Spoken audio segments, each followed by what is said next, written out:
Straight ahead on CCX News, help wanted for the holidays.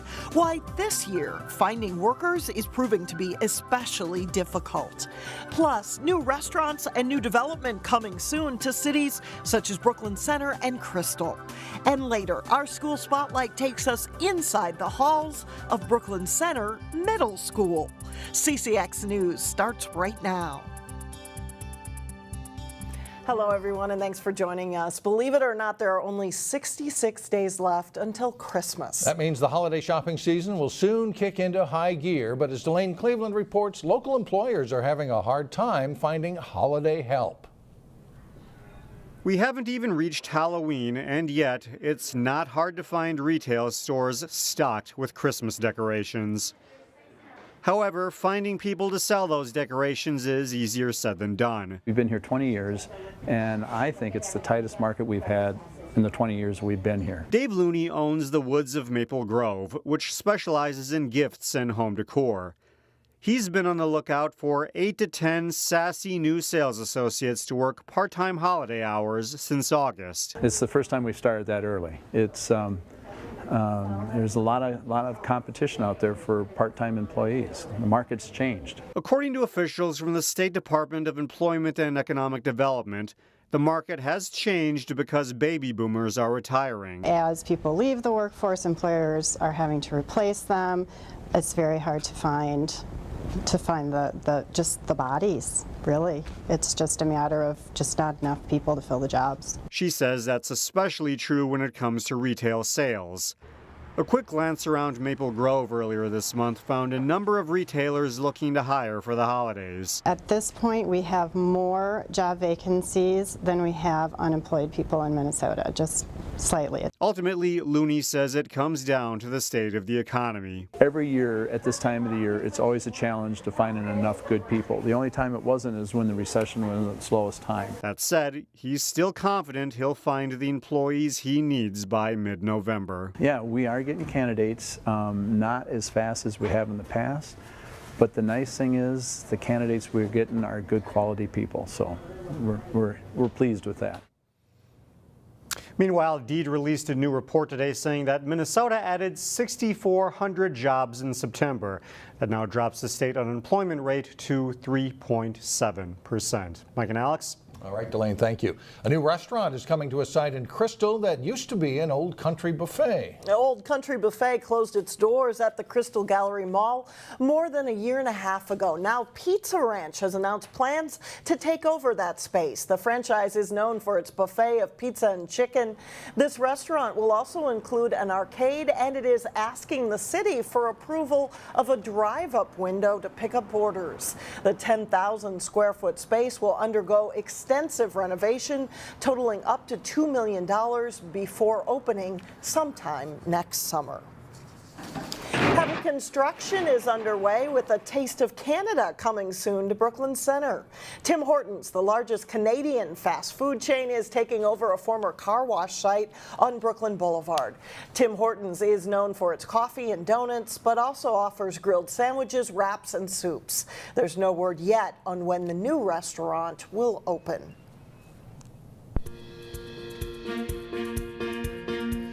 Contamination from a fuel oil tank at the former Terrace Mall cost $100,000 to clean up, and as construction continues on the new Hy-Vee grocery store in Robbinsdale, there is a request for help to pay for unexpected soil contamination. The Terrace Mall site, as we said, would cost $100,000 to clean up, and workers had to remove 1,500 yards of contaminated soil, but that's not all. Engineers are also finding debris in another area that has to be moved, so the city has agreed to help Hy-Vee obtain grants from the state and Hennepin County to help pay cleanup costs that could reach $380,000. Robbinsdale also hopes new fees will persuade contractors to be quicker about picking up signs and other temporary traffic control measures after construction work is finished. Residents have complained about equipment being left behind for long periods, so the city approved a fee that would kick in if signs are not removed after the work is done. The fee would help cover the cost of the city removing the signs and storing them. Robbinsdale is the latest local suburb to approve a designation identifying itself as a welcoming city to all. The Robbinsdale City Council approved a resolution this week brought forth by the city's Human Rights Commission. Police Chief Jim Franson says questions and concerns have come up amid national news about immigration policy, and the new welcoming city designation affirms what Robbinsdale is already doing. We want people to be able to approach us without any fear, and so we do not ask people what their immigration status is. That's not our role. We're here for public safety. We're here to enforce criminal law, not the civil law, which is what immigration law is basically federal civil law. A recent Robbinsdale City survey found 95% of the respondents felt accepted or welcomed in Robbinsdale. Still ahead on CCX News, our school spotlight takes us to Brooklyn Center Middle School. Plus, an exciting finish in prep football on the final night of the regular season for the Cooper Hawks. We'll have the highlights coming up. But first, Friday won't feel like fall. We could reach 80 degrees. We'll be right back. In this week's School Spotlight, we turn our attention to middle school. This week, we get an up-close look at life for the 6th, 7th, and 8th graders at Brooklyn Center Middle School. Here's Eric Nelson.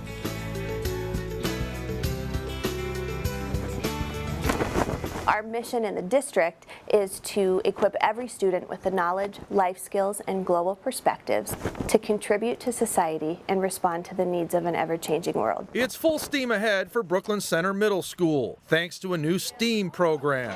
This gives us a foundation to draw on each kid's individual strengths. STEAM is an acronym for science, technology, engineering, arts, and mathematics, and it has taken root in Centaurland. We really do love these kids. We're here to work for them every day. The school put in the program at the start of the year after doing extensive research on the benefits of STEAM. There was a lot of planning that went into the process, beginning last February, late December. Principal Carly Jarva has been at Brooklyn Center Middle School for 5 years now. In that span, she has had some amazing takeaways. I was blown away by the stories that the young people walking through these halls carry with them.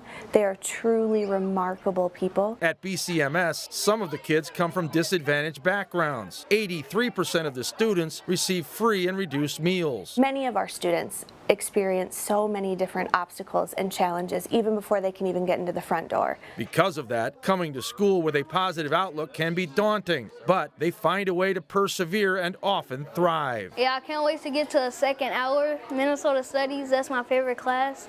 I'm class president, actually. I bring snacks for the class sometimes. Brooklyn Center has one of the most talented teaching staffs I've ever had the privilege of working with. And that, in combination with the student needs that we need to meet every day, is just phenomenal. One of the benefits of STEAM is a focus on arts-related activities. The BCMS choir sounds polished beyond their years. We offer a really wide variety of visual and performing arts opportunities for our students to get involved in. Pep touch, here you go! There is also a focus on dance at Brooklyn Center Middle School. Kids get aerobic activity and have fun at the same time. We have a tremendous guidance staff that is able to really support and meet the needs of students as well. Robotics is another part of the curriculum at BCMS. I hope it helps them with their critical thinking skills and their collaboration skills. Students start the project with a design and modeling component. Their work will turn into something special. We just had to build a model shoe to help them, and Ms. Halter said that they might use one of our models and make it like better, because those were prototypes. Yes, there are clearly good vibes in the classrooms and hallways at BCMS. These kids receive positive guidance, and they make the most of their opportunities. For School Spotlight, I'm Eric Nelson, CCX News. Still ahead, a couple of thrillers for local teams in prep football. And that includes Champlin Park versus Totino-Grace in a game that goes down to the wire. John Jacobson has the highlights coming up next.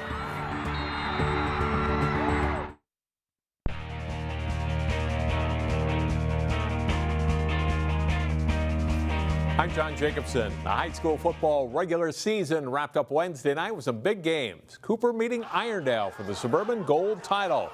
First quarter, Cooper's Pedro Almuso takes the screen pass, turns upfield, stiff arms a defender, and cut back across the field. He'll go 61 yards for a Cooper touchdown. Second quarter, another big play for the Hawks. Nate Hill on the sweep, cuts into the hole, and he's gone 69 yards for the score. And it's a 14-0 Hawks lead. Irondale cuts the lead to 14-13, but just before halftime, a great read on Cooper's Kayvon Fryer. He gets the interception, returns it for a score. It's 20-13 Hawks. Third quarter, Cooper's Ante Burns gets in from 5 yards out for a 34-20 Cooper lead. But the Knights come back, and with less than 2 minutes left in regulation, Parker Freiberg scores, and it's 34-all. We go to overtime in the second OT. Hill refuses to go down, fights his way to the end zone, giving the Hawks a 41-34 lead. On Irondale's possession, it's a pass on fourth down, but Terrence Nicholson breaks it up and seals the win. Cooper wins the sub-district and wraps up an undefeated regular season. Hill talked about his winning TD. So we got in the huddle. My teammates, they all just believed in me. I believed in me. And, you know, that's what transpired that play. You know, we all had a lot of faith, had a lot of confidence, you know, all the weight room and working hard, and it all led to that. The defending 6A state champion Totino-Grace Eagles were trying to bounce back from a loss to Blaine last Friday, while their opponent, a banged-up Champlin Park football team, came into the game looking to break a 3-game losing streak. Third quarter of this one, the Eagles' Zach Kossing runs it in from 3 yards out. That touchdown, the extra point, ties the game at 14. Still in the third, the Rebels with a 4th and 1 from their own 45. Devin Gray emerges from this pile. He goes 55 yards for a touchdown, just getting into the end zone. And Champlin Park is in front 21-14.